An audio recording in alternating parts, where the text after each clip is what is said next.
नमस्कार साथियों, आज हम इस वीडियो के माध्यम से आप लोगों के लिए आपके काम की महत्वपूर्ण बातें करेंगे। एक शानदार भर्ती आई है, आप लोग जरूर इस भर्ती का आवेदन प्रस्तुत करें और जल्द ही सरकारी नौकरी पाएं। बोर्ड पर ध्यान देना, लास्ट तक वीडियो देखना, बहुत कुछ इसमें जानकारी आपको दे रहा हूं। साथियों, ग्रामीण डाक सेवक जीडीएस नई भर्ती 2025 के फॉर्म भरे जा रहे हैं। फॉर्म की लास्ट डेट 3 मार्च है। आप लोगों को आवेदन करना है। वेरी इंपोर्टेंट जानकारी मैं आप लोगों को दे रहा हूं। देखो भाई, इसमें योग्यता केवल 10वीं पास है। यहां पर हो सकता है पुराने कैंडिडेट्स हो, वो भी थोड़ा रोकिए, नए कैंडिडेट्स भी रोकिए, आप सबके लिए यहां पर इंफॉर्मेशन है। उम्र सीमा 18 से 40 वर्ष है।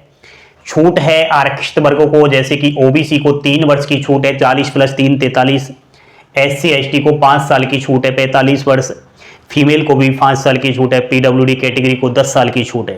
यानी मेरा कहने का मतलब ये है कि 55 वर्ष तक का भी अभ्यर्थी इसमें आवेदन कर सकता है। फीस की बात करें तो जब आप फॉर्म भरोगे तो जनरल की और ओबीसी की लगेगी 100 रुपये फीस। बाकी किसी भी कैटेगरी की फीस नहीं है, चाहे आप एससी से हो, चाहे आप एसटी से हो, चाहे आप किसी भी कैटेगरी की महिलाएं हो। अतिरिक्त आवश्यकता, भाई क्या क्वालिफिकेशन, क्या पात्रताएं और इसमें है, ये तो आपको पता चल चुका है कि योग्यता तो केवल 10वीं पास है, लेकिन अतिरिक्त यह है कि लोकल भाषा का ज्ञान होना चाहिए। ये भर्ती भारत देश में निकली है, अलग अलग राज्यों से। अलग अलग राज्यों में अलग अलग पोस्ट है, कहीं पर 2000 है, कहीं पर 500 है, कहीं पर 800 है। इस तरीके से 23 जगह से निकली है। अब आपको यही सबसे बड़ा फॉर्म अप्लाई करते समय ध्यान देना है कि 10th में आपने वो सब्जेक्ट्स पढ़ी है क्या जो आपका उस स्टेट्स का लोकल लैंग्वेज है।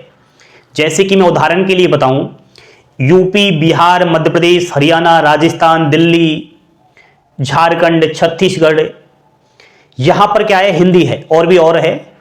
तो हिंदी आपने 10वीं में पढ़ी है या नहीं पढ़ी? अगर नहीं पढ़ी तो आप लोग यहां से फॉर्म अप्लाई नहीं कर सकते। मेरा कहने का तात्पर्य यह है कि जिस जगह से आप आवेदन करना चाहो उस जगह की लोकल लैंग्वेज को पहचानते हो क्या। प्रूफ है वो आपका वो सब्जेक्ट 10th में होना आवश्यकता है। साइकिल चलाना आना चाहिए। अब वैसे तो साइकिल चलाकर कोई नहीं दिखता, लेकिन आपको आना चाहिए, ये ऑफिशियली नोटिफिकेशन में दे रखा है। और कंप्यूटर का ज्ञान चाहिए। देखो भाई, कंप्यूटर के सर्टिफिकेट, डिप्लोमा या डिग्री की इसमें कोई आवश्यकता नहीं है, केवल नॉलेज होना चाहिए। मोबाइल, हैंडलेस डिवाइस चलाना, लैपटॉप चलाना, क्योंकि जब आपकी नौकरी लग जाएगी तो आजकल तो वैसे ही डिजिटलाइज हो गया है, सारे काम लैपटॉप मोबाइल पर होने लग चुके हैं, तो उसका नॉलेज होना चाहिए। जीविका का साधन होना चाहिए। देखो भाई, इसकी सैलरी कम है, तो जब आप लोग फॉर्म अप्लाई करते हो, जब ऑफिशियली नोटिफिकेशन इसका आया है उसमें भी वो चीज बता रखा है कि आप फॉर्म तो भर रहे हो, लेकिन इसमें सैलरी कम है। आय का अन्य स्रोत भी आप लोगों के पास कुछ होना चाहिए। उसके अलावा यहां पर 10th में गणित या इंग्लिश दोनों में से एक सब्जेक्ट तो होना कंपलसरी है। मार्कशीट चेक कर लेना, यदि मार्कशीट में दोनों ही सब्जेक्ट्स नहीं है तो आप इस भर्ती का फॉर्म नहीं अप्लाई कर सकते। सुन लिया? अब सुनो, देखो भाई, भारत देश की नंबर 1 ये भर्ती है जिसमें बिना परीक्षा नौकरी मिलेगी, बिना दौड़ की नौकरी है, कोई भी दौड़ नहीं लगानी, ना आपकी कोई हाइट मापी जाएगी, ना आपका सीना मापा जाएगा, वजन भी नहीं देखा जाएगा, कोई भी मेडिकल नहीं होगा और ना ही कोई और फिजिकल होगा, ना टाइपिंग होगा और ना कुछ अनुभव की आवश्यकता। बताओ, ऐसी कोई भर्ती है भारत देश के अंदर? शायद ही होगी। ये एकमात्र भर्ती है भारत देश में जो हर साल 2 बार ये निकलती है। जैसे 2025 है, अभी फरवरी का महीना चल रहा है, तो अभी ये जनवरी 2025 का नोटिफिकेशन आ चुका है 21,413 पदों पर। ये फर्स्ट नोटिफिकेशन है जो आपका शेड्यूल 1 जनवरी 2025 के नाम से आया है। सेकंड भर्ती जो आएगी वो जुलाई में आएगी दोस्तों, ठीक है, जुलाई 2025 में आएगी। तो यहां पर आप लोग अपनी किस्मत आजमाएं, क्योंकि केवल 10th की परसेंटेज से इसमें मेरिट लिस्ट निकलती है साथियों, समझ रहे हो ना। और मेरिट लिस्ट की अगर बात करूं तो एक नहीं निकलती, एक के बाद यहां पर सेकंड निकलती है, थर्ड निकलती है, 10-10 मेरिट लिस्ट निकल जाती है। तो पहली में होगा, अरे पहले में नहीं होगा तो सेकंड में होगा, थर्ड में होगा, किसी न किसी लिस्ट में सिलेक्शन इसमें हो जाता है। अब सुनो, वेतन कितना मिलेगा। सबसे पहले तो यहां पर जीडीएस में 3 प्रकार के पद होते हैं। एक तो होता है आपका बीपीएम ब्रांच पोस्ट मास्टर, दूसरा होता है ABPM assistant branch post master, और तीसरा होता है डाक सेवक। बीपीएम की जो सैलरी है शुरुआती लगभग 19,000 रुपए है। एबीपीएम और डाक सेवक की सैलरी लगभग 17,000 रुपए है। अब आप ये कहे ना कि सर ये सैलरी कम क्यों है। सैलरी कम इसलिए है क्योंकि ये जीडीएस की भर्ती एक पूर्ण गवर्नमेंट एम्प्लॉइयों का दर्जा इसको नहीं मिला है। इसका ड्यूटी टाइम मात्र 4 से और 5 घंटे है, वो भी लेवल में चलता है। जैसे लेवल 1 4 घंटे है, लेवल 2 5 घंटे है, इसलिए यहां पर सैलरी कम है।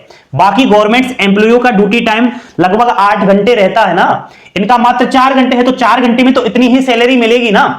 अभी आपको पता होगा आपका 8 सेंट्रल पे कमीशन भी लागू हो चुका है 2026 से, ये बिल्कुल सबकी सैलरी बढ़ेगी। तो यहां पर ये सैलरी बढ़कर के लगभग 28,000 क्रॉस करेगी, बहुत होते हैं।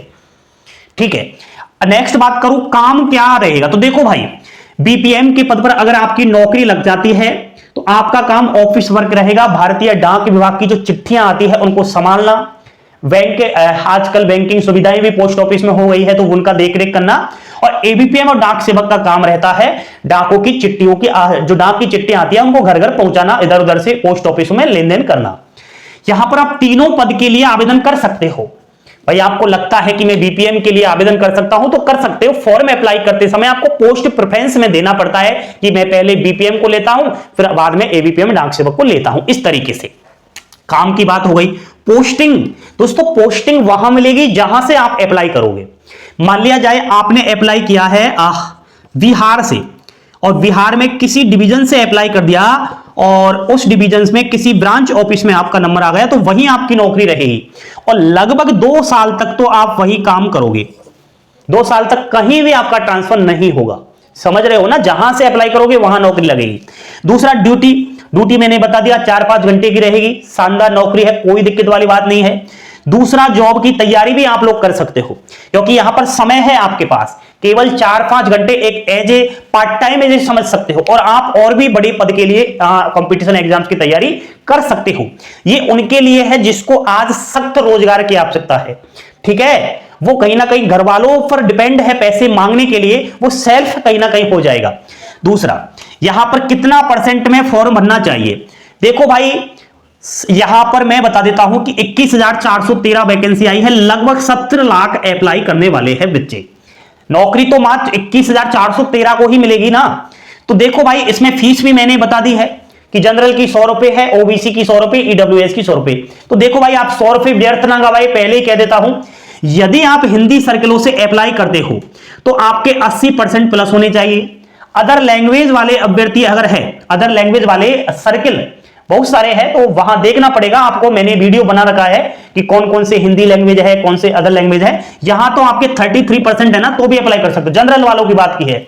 अदर कैटेगरी के चाहे आपके 50% ही क्यों ना हो, आप सभी फॉर्म अप्लाई कर सकते हो क्योंकि इसमें कोई भी फीस नहीं है। फॉर्म तो अप्लाई करना ही चाहिए।